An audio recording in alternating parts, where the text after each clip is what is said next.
ఉమ్మడి పాలమూరు జిల్లాలో కాంగ్రెస్ కి దెబ్బ మీద దెబ్బ పడుతోంది. పార్టీకి భవిష్యత్ నాయకులు అని భావించిన వారంతా ఒక్కొక్కరుగా పార్టీని వీడుతున్నారు. తెరాస అభివృద్ధి, గులాబీ పార్టీని ఎదుర్కొనే సత్తా కాంగ్రెస్ కు లేదన్న భావన, పార్టీలో గ్రూప్ తగాదాలు, టికెట్లు దక్కకపోవడం వంటి కారణాల వల్లే పార్టీకి చెయ్యి ఇస్తున్నట్లు నేతలు స్పష్టం చేస్తున్నారు. వరుసగా నేతలంతా పార్టీని వీడుతుండటంతో లోక్సభ ఎన్నికలను ఎదుర్కొనే విషయంపై కాంగ్రెస్ అంతర్మథనంలో పడింది.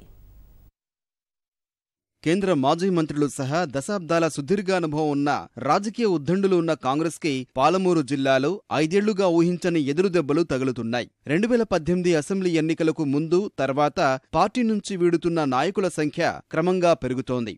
మహబూబ్ నగర్ లో తెరాస నుంచి కాంగ్రెస్ లో చేరిన ఇబ్రహీం టికెట్ రాకపోవడంతో బీఎస్పీ నుంచి మరో నేత సురేందర్ రెడ్డి ఎన్సీపీ నుంచి పోటీ చేసి ఓడిపోయారు. ఆ ఇద్దరు ప్రస్తుతం పార్టీకి దూరంగా ఉన్నారు. నారాయణపేట నియోజకవర్గంలో తెరాస నుంచి కాంగ్రెస్ లో చేరిన కుంభం శివకుమార్ రెడ్డికి టికెట్ దక్కకపోవడంతో బీఎల్ఎఫ్ నుంచి పోటీ చేసి సిట్టింగ్ ఎమ్మెల్యేకు గట్టి పోటీ ఇచ్చారు. అప్పట్లో ఆయన్ను కాంగ్రెస్ సస్పెండ్ చేసింది. ప్రస్తుతం ఆ సస్పెన్షన్ ఎత్తివేసిన పార్టీ వైఖరితో తీవ్ర అసంతృప్తిగా ఉన్నారు. ఆయన భాజపాలో చేరే అవకాశం లేకపోలేదు.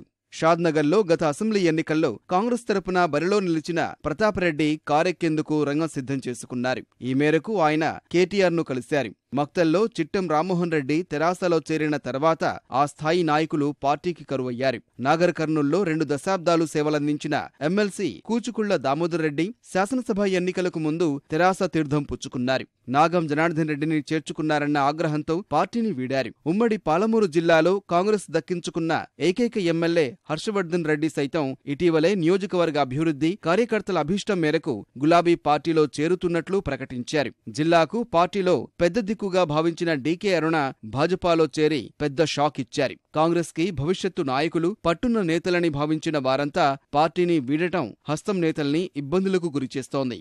గత శాసనసభ ఎన్నికల్లో సీనియర్ నాయకులు ఘోరంగా ఓటమి పాలవడం పార్టీని కోలుకోలేని దెబ్బతీసింది. కల్వకుర్తిలో వంశీచంద్ రెడ్డి, వనపర్తిలో చిన్నారెడ్డి, ఆలంపూర్లో సంపత్ కుమార్ పార్టీకి భవిష్యత్ నాయకునిగా భావించిన కాంగ్రెస్ కార్యనిర్వాహక అధ్యక్షుడు రేవంత్ రెడ్డి, సీనియర్ నాయకుడు మాజీ ఎంపీ మల్లు రవి, మాజీ మంత్రి నాగం జనార్దన్ రెడ్డి అసెంబ్లీ ఎన్నికల్లో ఓటమి పాలయ్యారు. కొన్ని చోట్ల భారీ ఓట్ల ఆధిక్యంతో తెరాస అభ్యర్థులు గెలుపొందడం కాంగ్రెస్ ను అంతర్మథనంలో పడేసింది. తెరాస అభివృద్ధి, గులాబీ పార్టీని ఎదుర్కొనే సత్తా కాంగ్రెస్ కు లేకపోవడం, గ్రూపు తగాదాలు, టికెట్లు దక్కకపోవడం వల్లే పార్టీని వీడుతున్నట్లు నేతలు స్పష్టం చేస్తున్నారు. ఈ తరుణంలో ఉమ్మడి పాలమూరు జిల్లాలో పార్లమెంటు ఎన్నికలు ఎదుర్కోవడం కత్తిమీద సామే అయినా బలమైన పునాదులున్న కాంగ్రెస్ శ్రేణులే తమను గెలిపిస్తాయన్న ధీమాతో అభ్యర్థులు ముందుకు వెళుతున్నారు.